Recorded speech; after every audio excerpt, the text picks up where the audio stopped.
សួស្តីបងប្អូនអ្នកគ្នាឥឡូវខ្ញុំនៅវាស្រែនិយាយទៅបន្ទាប់ពីយើងប្រមូលផលហើយអីហើយច្រូតស្រូវហើយចាប់ផ្ដើមដល់វគ្គដុតកញ្ច្រាំងទៀតហើយដុតកញ្ច្រាំងដុតច្បើងហើយនឹងដល់វគ្គភ្ជួរដីដាស់ដីដើម្បីព្រោះវាម្ដងទៀត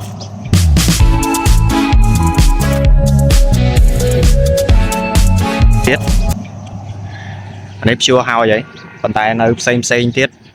នៅច្រើននេះតែភ្ជួរហើយតិចហើយអ្នកខ្លះក៏ទៅដុតកញ្ច្រាំងហើយខាងក្រោយនេះបន្លាយទឹកតែសិតតែ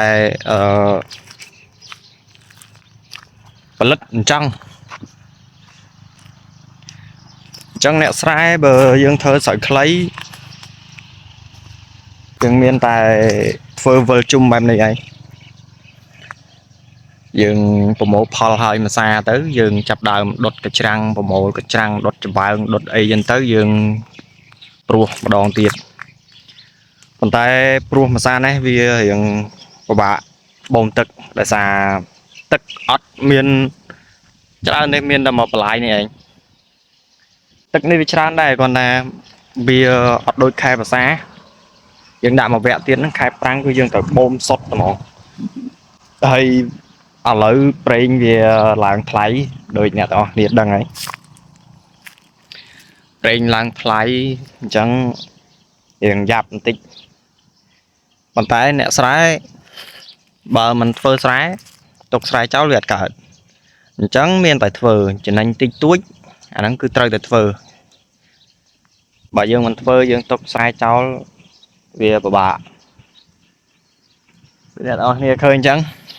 បងប្អូនយើងគាត់ចាប់ដើមដុតកញ្ច្រាំងដុតអីហើយអ្នកខ្លះក៏គាត់ផ្ដួលដីដាស់ដីហើយនិយាយទៅនៅតែថ្ងៃបូមទឹកដាក់ព្រោះហើយអ្នកខ្លះទៅដាស់ដីហ្នឹងគឺនៅតែថ្ងៃទៅដាស់ដីហើយបូមទឹកដាក់ព្រោះវាយដីវាយអីព្រោះនឹងឯង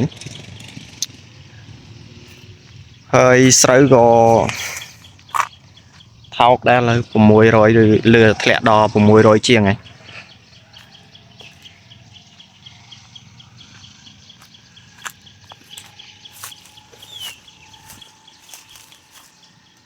ក្នុងនេះត្រីច្រើនណាស់អ្នកទាំងអស់គ្នាខ្ញុំមកវគ្គមុនឃើញគេបបក់បានតែផ្ទក់ធំហើយរោះ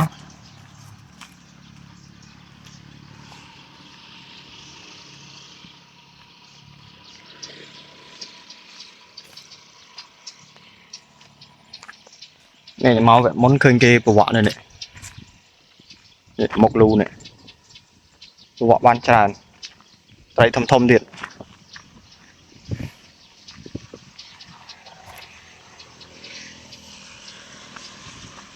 អូខេអ្នកនរនេះវីដេអូមានតែប៉ុណ្្នឹងទេ